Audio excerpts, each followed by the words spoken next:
The room was cold and dark, filled with shadows and watching eyes. In the center stood a tall alien, dressed in armor made of bone and metal. He was the warlord of the planet Zarnakruler, of beasts, destroyer of worlds. Around him stood hundreds of alien warriors, their bodies tense, their weapons ready. All their eyes were locked on one thing, a small human standing alone. The human looked out of place. No armor, no weapons, no fear. He wore a torn jacket and old boots, dust covering his face, but he stood tall, back straight, eyes calm. The warlord stepped forward, his voice loud and full of power. "Why aren't you trembling, human?" He shouted, "One word from me, and my pet will devour you." A deep growl echoed through the room. From the shadows, a beast walked out. It was huge, twice the size of a tank with claws, like swords and red glowing eyes. Its breath was hot and heavy, and its sharp teeth glistened in the light. The crowd stepped back in fear, but the human didn't move. He looked at the beast, then back at the warlord, and smiled. "No," the human said quietly. "I don't think it will." The warlord laughed, loud and cruel. "You think it won't obey me? This creature was trained to kill. It has eaten thousands of humans. Aliens, even machines. You will be next." The beast moved closer, its claws clicking on the stone floor. It sniffed the air, walking in a slow circle around the human. Everyone watched, waiting for the moment it would strike, but it didn't. The beast stopped in front of the human and looked into his eyes. Then, something no one expected happened. The beast lowered its head. It bowed. Gasps filled the room. Even the warlord froze. His pet, his greatest weapon, was showing respect to a human. The human placed a hand on the beast's snout and whispered something no one could hear. The beast closed its eyes and made a low purring sound, like a giant cat at peace. The warlord's face turned red with rage. "This is a trick," I yelled. "You did something to it." The human looked at him and shook his head. "No trick," he said. "You just never understood the creature you used. I control it." The warlord screamed, "I made it what it is." "No," the human replied. "Someone else did. Long before you. And they made it to protect people like me." The alien warriors started whispering to each other. Some looked scared, others confused. How could this weak-looking human have such power? The warlord raised his weapon, aiming it at the human. But the beast growled, loud and sharp-handed, stepped between them. Its eyes were now glowing brighter, and it looked ready to attack, not the human, but the warlord. "You've lost control," the human said calmly. "You tried to use something you didn't understand. Now, it knows who the real enemy is." The warlord stepped back, his hands shaking. This was not how things were supposed to go. He was feared across the galaxy, but now, this human had turned everything upside down. The human took a step forward, and the beast followed him like a shadow. He looked at the crowd of aliens and said, "You all think humans are weak, but sometimes weakness is just quiet strength. Waiting, watching, learning. You thought I came here to beg for my life. But I came to show you the truth."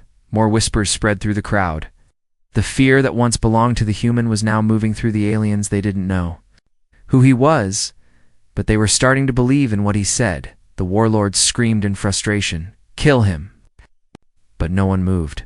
Not one soldier stepped forward. The beast growled again, louder this time. Warning them all, the message was clear. Harm the human. They would face the beast's wrath. The human turned his back and walked toward the exit. The massive beast at his side, calm and proud. He stopped at the door and looked over his shoulder. "You said one word from you, and your pet would devour me." He smiled, "But maybe one word from me can change everything." Then he left, and behind him, the warlord stood alone in silence, afraid for the first time in his life. The warlord didn't sleep that night. He sat in his dark chamber, eyes wide, staring at the floor. The room was silent except for the heavy breathing of the beast's empty cage. The pet was gone, gone with the human. He called his top scientists, his beast masters, his guards. "How did this happen?" shouted. "How did my beast betray me?" No one had answers. The beast had never disobeyed before. It had been raised from birth in the labs of Zarnak, trained with pain and reward. It had no mind of its own, nor so they thought. but now it followed the human, and it didn't look like a weapon anymore. It looked like a protector, far away, in the rocky canyons of a dead world. The human sat by a fire. The beast lay beside him, curled like a sleeping wolf. Its breathing was slow, peaceful.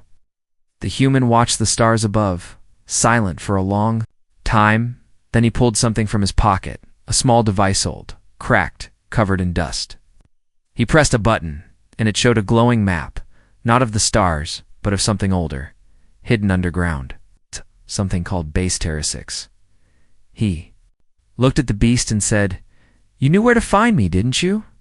You knew the scent, the signal, the DNA." The beast opened one eye, looked at him, then closed it again.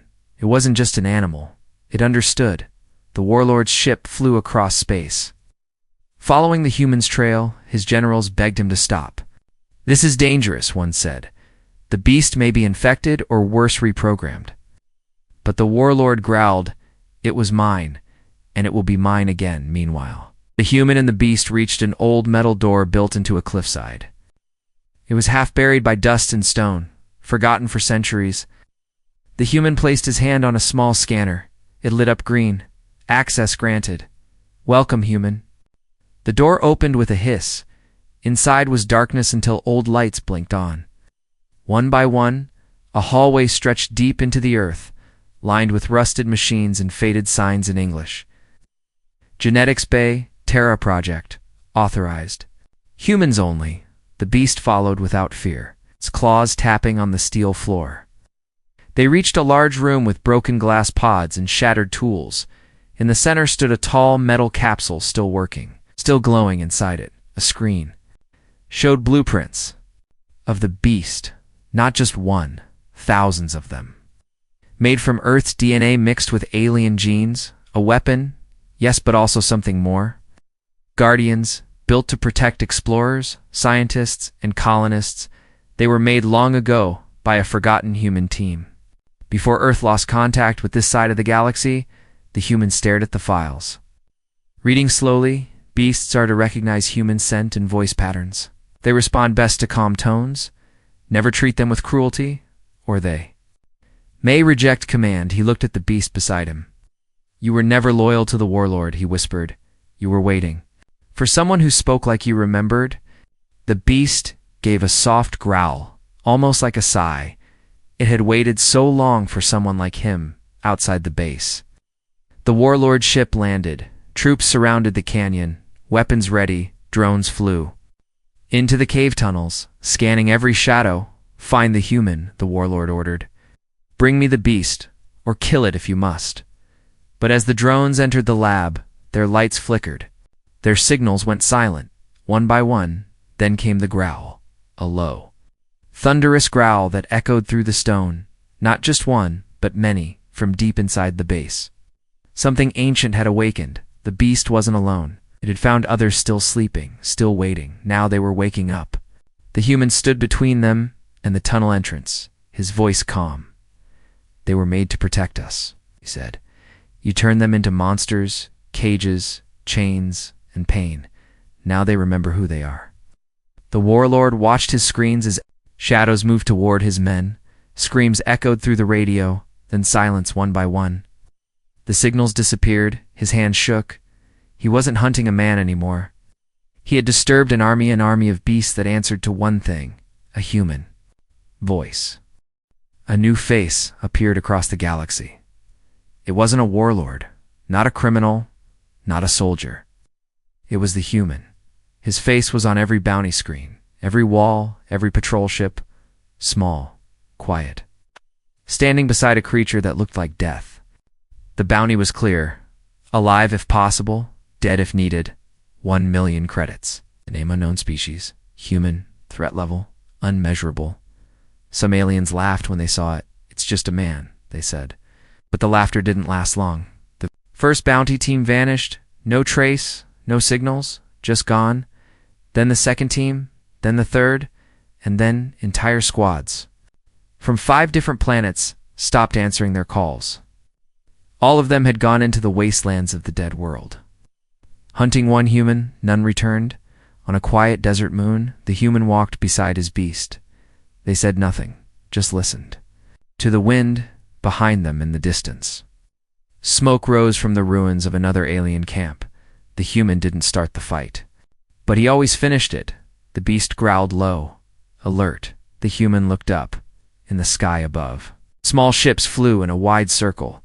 Scanning the land, another team was coming. It didn't run, he just kept walking. In a high-tech command center on Planet Vox, alien leaders watched the screens with worry. He's not killing them, one officer said. He's breaking their weapons, confusing their sensors, using the land against them. He's just a man, the general snapped. But it's like he knows our tactics before we do. Someone whispered, maybe he's not alone. The room went silent. Because the latest report showed something strange: footprints. Hundreds of them, not human, not alien, not even beast. They were something else.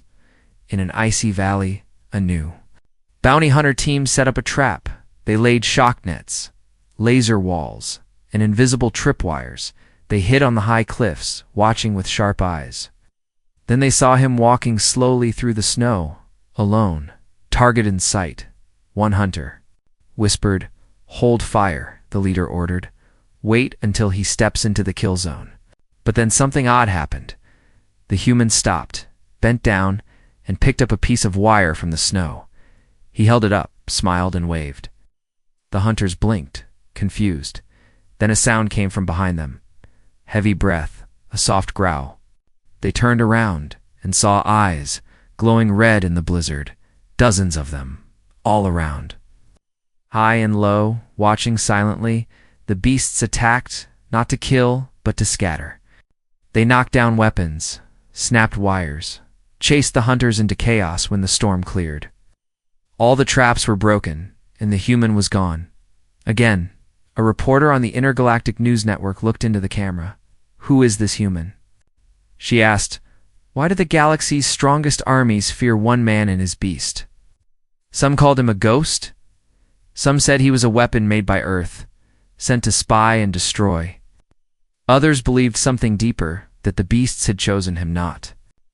The other way around, and beasts don't choose without reason. In a small alien bar on a mining moon, two bounty hunters argued over a map. "I say we don't go after him," one said. "Why?" The other replied, "Because this isn't about credits anymore. This is about something bigger, something ancient. The warlord tried to control it, and it turned against him. Now the human walks where he pleases, and even the wild obeys." The bartender leaned in and whispered, "I heard he speaks to them. Not with commands, but with kindness." The hunters laughed until the lights flickered. Something outside growled, and suddenly the laughter stopped on a distant ocean planet. A group of scientists opened an old vault. Inside, they found files, marked Project Guardian. Inside those files, designs for beasts, long forgotten, and a warning. Written in Earth's old military code, "Do not use against civilians. These creatures will remember kindness. And they will rebel against cruelty." The scientists looked at each other. Fear in their eyes, someone woke them up. One said, "And they chose a human back on the dead world." The human stood atop a ridge, watching stars fall through. The sky, his beast beside him, silent and still, he knew they would keep coming. More hunters, more soldiers, more traps. But he wasn't hiding, he was leading them. Guiding them to something they didn't expect. Not a battle, but a truth. He placed his hand on the beast's head and whispered, "Let them come, they think. They're chasing a man, but they're walking into history." And behind him, deep in the shadows, other shapes began to move. Not just one beast, not just 10, but an army waking up. Waiting for their voice to speak again. The desert was silent. No birds, no wind, no signs of life. Just rock, sand, and a metal door buried beneath centuries of dust. The human stood before it, staring at symbols no alien could read. Not because they were complex, but because they were old. Older than most of the species now living in the galaxy, they were Earth letters, glowing faintly in the sun. He brushed the dirt away, revealing A small handprint scanner, faded and cracked, but still pulsing with power. He took a breath and placed his hand on it. The scanner lit up green, then blue, then white. A soft voice spoke from within the door. "Welcome, human." Terra Facility 6 unlocking. The door opened with a deep groan, and the past returned to the galaxy. Inside the lab, cold air rushed out. Dust floated like ghosts in the hallway. Long metal corridors stretched in all directions, filled with dead machines and broken lights. But the place still hummed, just barely alive. The human walked slowly, his beast beside him, silent and alert. The walls were lined with warnings and signs in English. Biosecurity Level 5. No entry without human clearance. Genetic storage wing authorized only. The farther they walked, the cleaner the air became. Automatic lights flickered on, one by one, as if recognizing their guest. The human didn't say a word. He was looking for something, and he knew he was close, on a ship far above the planet. The warlord watched his screens in silence. "This lab has been sealed since before my great-grandfather was born," one of his generals said. "No one's ever entered it until now." The warlord muttered. He tightened his grip on the armrest. "If that human finds what I think he will, we'll all be in danger. Then we should bomb it," the general said. But the warlord shook his head. "No, not yet. I want to see what happens first." Deep inside the lab, the human reached a door marked Guardian Chamber. It was thicker than the rest, with layers of steel and old biolocks. He placed his hand on the final scanner, and the door opened slowly. Inside was a giant room. Round like a dome, lit by soft blue light, dozens of massive cryopods lined the walls. Each one holding a creature like the beast beside him, silent, still, sleeping. At the center was a console, still glowing, still waiting for orders. He stepped forward, and the console came to life. "Welcome back, Project Guardian Handler." The machine said status, 98 beasts in stasis. 1 active. Awaiting instructions, he tapped the screen and read the files. Long reports from a forgotten time. Earth scientists had been here, long before war and silence. They had built these beasts to protect human colonists across the stars, not to attack, but to guard, to follow, to learn. But something had gone wrong. A message blinked at the bottom of the screen. Recall signal failed. Warping event detected. Contact with Earth lost. The lab had gone quiet after that, sealed off, hidden, waiting for a human who would never come. Until now, the beast beside him stepped forward, sniffed the nearest pod, and gave a soft growl. The others inside remained frozen, but their hearts were beating. They were alive, waiting, dreaming of orders, never given. The human looked at the console again. There was one button, Awaken Guardians. He hesitated, then pressed it. The room vibrated gently, and mist began to pour from the pods. Lights turned green, one by one. The beasts stirred, slow and heavy, opening their eyes. For the first time in centuries, they saw a human, and they remembered they didn't attack. They stepped forward and knelt above the planet. The warlord's ship picked up movement from the lab. "Something's waking up," a soldier said. "Multiple life forms, growing fast. How many?" the warlord asked, eyes narrowing. The soldier looked again, his face pale. "Over 100. The warlord stood, furious. He found the guardian nest, back in the lab. The humans stood in the middle of the beasts. Each one had different markings, colors, and shapes, but all of them looked to him as leader. He didn't raise his voice, didn't give commands. He simply said, "You were made to protect. That time has returned." The beasts roared together, the sound shaking the walls. It wasn't. Rigit was power, reborn. The human turned and walked toward the exit. Behind him, an army followed, not of war, but of memory, not of hate, but of purpose. And across the galaxy, those who had laughed at the human began to fall silent. In the glass halls of the Galactic Union, powerful aliens sat in silence. The lights above flickered, not from power failure, but from fear. On the screen before them, a human stood, surrounded by beasts thought to be extinct, and they weren't. Attacking him, they were protecting him. "This is dangerous," said the ambassador from Zynex. Her voice shaking, "He walks freely across planets, untouched, unchallenged. Our soldiers disappear. And yet he survives, a reptilian warlord." Growled.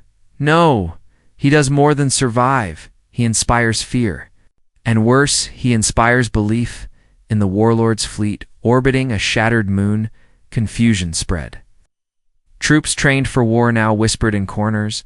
They spoke of the human in secret like a legend. Some called him the Whisperer, others Beast Speaker, but all of them felt the same thing, crack forming in their loyalty. And one alien, Commander Zalrian, no longer stayed silent. She had served under the warlord for years, loyal, proud, brutal. But something about the human changed her. She had seen the footage, watched how the beasts bowed to him. He didn't. Use pain or control, he used calm, respect. And they obeyed like children returning to a long-lost parent. Late at night, she opened a secret channel, typed one message, simple and silent, human. "I don't believe you're the enemy." She hit send, then destroyed the transmitter and waited. In a jungle world ruled by poison winds, the human camped near a cliff. His beasts circled the area, alert and watching. Suddenly one of them growled. Ears sharp, but the human raised a hand. "Let her through," he said softly. Zalrian stepped out of the shadows. Hands raised, no weapons, she said. The beast sniffed her once, then backed away. "You shouldn't be here," the human said calmly. "Your warlord will call you a traitor." "Maybe I am," she replied, "but I've fought for years, and never once have I seen true leadership. Until I saw you." The human didn't smile, didn't lower his guard. "What do you want?" "I want to help you," she said. "I want to understand why the beasts follow you." The human looked at her for a long time. Then he spoke just one word: kindness. She blinked, confused. "That's it." He nodded. "They were made to serve humans, but not as slaves. They were made to guard us, to walk beside us. And when your people tried to force them, hurt them, cage them, they remembered the difference." Behind him, a young beast approached Zalrian. It sniffed. Her hand then gently pushed its head against her chest. She froze, overwhelmed. I thought they were monsters," she whispered. "They are," the human said, "to those who treat them like tools. But not all aliens believed, like Zalrian." Another commander, Jevek, had followed her ship in secret. He watched from the cliffs above with cold eyes. He opened a call to the warlord. "She's with him," he said. "She's gone rogue." The warlord didn't respond with words. He simply nodded, and the attack was launched. Suddenly, the jungle exploded. With fire, drones dropped from the sky. Soldiers slid down ropes, firing blindly. Zalrian turned, shouting, "It's a trap!" The human didn't panic. He whistled a strange, sharp-toned, and the beasts moved like smoke, fast, silent, deadly. They didn't kill, they disarmed. Destroyed weapons, pushed attackers into nets and vines. The forest became a maze, and the beasts were its masters. Within minutes, the ambush failed. Jevek was caught, hanging upside down in vines. His helmet cracked, his pride gone. The human walked up to him, looked into his frightened eyes. "You betrayed your own commander," he said. "Why?" Jevek spit. "Because you don't belong here, human." The human tilted his head. "Maybe I don't," he said, "but the beasts seem to think I do." He turned to Zalrian. "You still sure you want to help me?" She looked at Jevok, then at the calm beasts beside the human. "Yes," she said, "now more than ever." Later that night, by the fire, she asked him, "What are you going to do?" The human stared into the flames. "I'm not here to fight a war," he said. "I'm here to finish one that never should have started." Zalrian nodded slowly. "Then I'll stand beside you, but know this. Your presence is spreading fear, and fear brings betrayal." The human looked up at the stars. "Let them betray me," he said. "But when they do, I want them to look into the eyes of the creatures they once tortured and realize they never had control." From the trees, glowing eyes watched quietly, not as weapons, but as witnesses to a growing truth. The city of Ostarn was a fortress. Walls of black stone, towers of steel, skies filled with patrol ships. It was a place where rebellions came to die, where silence was forced and fear was law. But that silence cracked on the seventh day, when a single human walked through the city gates without permission, without armor, without weapons, without fear. The guards raised their rifles. He raised a hand not in threat, but in peace, behind him. Hundreds of beasts marched, not running, not charging, just walking, calm and steady. And the people came out to watch. It had started as a rumor, a whisper carried by broken soldiers and failed bounty hunters. The human is real. He speaks to the old ones. He's not attacking. He's waking them up. He's not a warrior. He's something older. A leader now. In Vostarn, they saw it with their own eyes. Beasts that once roamed wild or were caged by warlords walked through the streets without leashes, without rage, with purpose. And the human at the front never raised his voice. He just walked, and they followed in the governor's palace. Alarms blared. "The human is inside city walls," shouted an officer. "How did he get through the outer gates?" A general trembled. "The guards let him pass, sir. They said the beasts didn't attack. They said they felt safe." The governor slammed his fist. "No one feels safe near those monsters." But outside, the people began to gather. First dozens, then hundreds, then thousands. Aliens from every species stood side by side, staring as the human approached the central square. Oh. No one ran, no one screamed. The human climbed the platform, where warlords once gave orders, and for a moment, there was only silence. Then he spoke. "I didn't come here to rule," he said, his voice calm but clear. "I came here to remind you what you forgot." He pointed to the beasts behind him. "They were made by us long ago, to protect, not to kill. You turned them into weapons, chained them, tortured them. But now they remember who they were meant to serve." He looked at the crowd, and maybe you're remembering too. Across the city, screens lit up with the broadcast. Even the warlord's fleet picked up the signal. The warlord stared at the image, teeth clenched. "He's not leading an army," he said. "He's leading a movement." The generals around him looked nervous. "This is bigger than we expected," one whispered.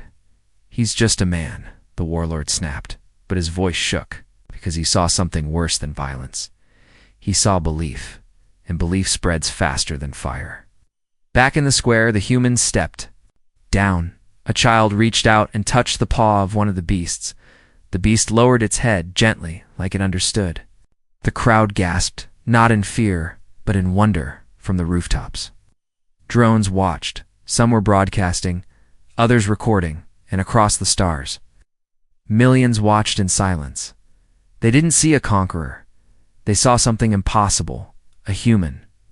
In the center of a forgotten city, standing beside ancient beasts of war. And none of them were afraid that night. More joined him, wanderers, deserters, even ex-enemies. Aliens who had once fought against him now stood beside him. Zalreen returned with maps, data, and news. "The warlord is planning something big," she said. "He's preparing his strongest creature, the mega beast." The human nodded. "Let him bring it," he said. She frowned. "This one is not like the others."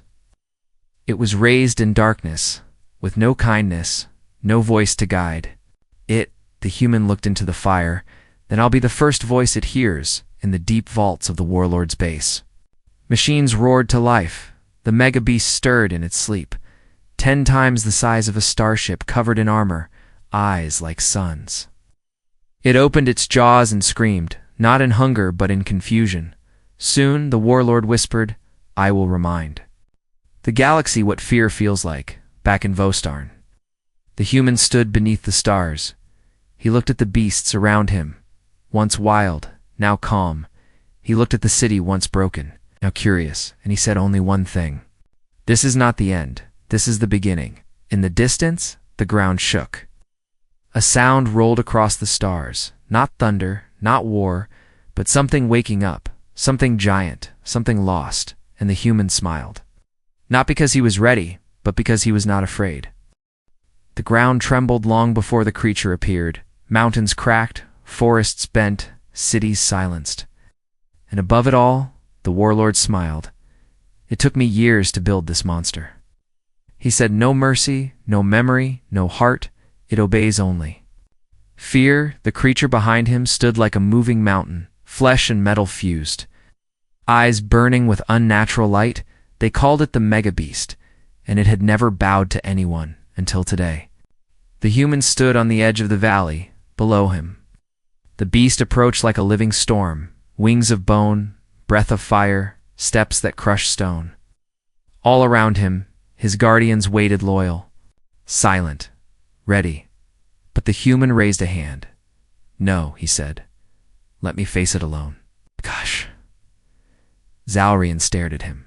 You'll be crushed, she warned. This thing isn't like the others. It was never touched by human hands, never shown. Kindness, I know, the human replied. That's why I have to speak first. The warlord's voice echoed through the sky. THIS is your final moment. Human, he roared. Your pets can't help you now. This one has no memory, no soul. But the human didn't move. He stepped forward, just one man, no armor, no weapon, just a voice. The megabeast stopped. Its eyes locked on him. The air shook with its growl. It was close enough to destroy. Everything with one breath, the warlord raised his hand. Crush him, he ordered. The megabeast reared back, ready to strike, but then it paused. It stared at the human, confused. Something familiar, a scent, a signal, a sound in its bones. The human spoke. Not with power, but with peace. A single word, soft and ancient, home. The megabeast's body froze. Its eyes flickered. Inside its massive mind, something cracked open. A memory it never knew it had. A voice, a warmth. A purpose not given by fear but by love. It lowered its head. The warlord screamed, No, you belong to me. He pressed the override code, yelled commands. Fired shock. Pulses, but the megabeast ignored him. Instead, it turned away from its master and faced the human, slowly. It knelt. The valley went silent. Even the wind stopped. All across the galaxy, ships watched the live broadcast. A man had tamed a monster no one could command, and he did it with a word. The warlord charged, fury in his eyes. I'll kill you myself, he shouted, but he never reached the human. The guardians stepped in, silent and swift. Surrounding him like shadows, they didn't strike. They just stood, one beast for every cruelty he had committed. The warlord dropped to his knees, shaking. For the first time in his life, he felt what others had felt before him. It's not terror, but shame. Later, in the ruins of his fortress, the human stood where the warlord once ruled. He didn't take the throne. He dismantled it, piece by piece, too. Rule with fear, he said to the gathered crowd, is to build a kingdom made of sand, but to lead with trust. Is to build something that never dies. The beasts stood behind him, not as guards. But his family and the galaxy, once ruled by silence and control, began to change. Worlds that once banned humans now welcomed them. Beasts once used in war now became protectors. Children told stories, not of monsters, but of the man who spoke kindly years later. When asked why the megabeast bowed that day, the human gave only one answer. Because no one ever gave it a choice before, and when asked what made him so powerful, he smiled and said, One word from me was enough, because I listened first.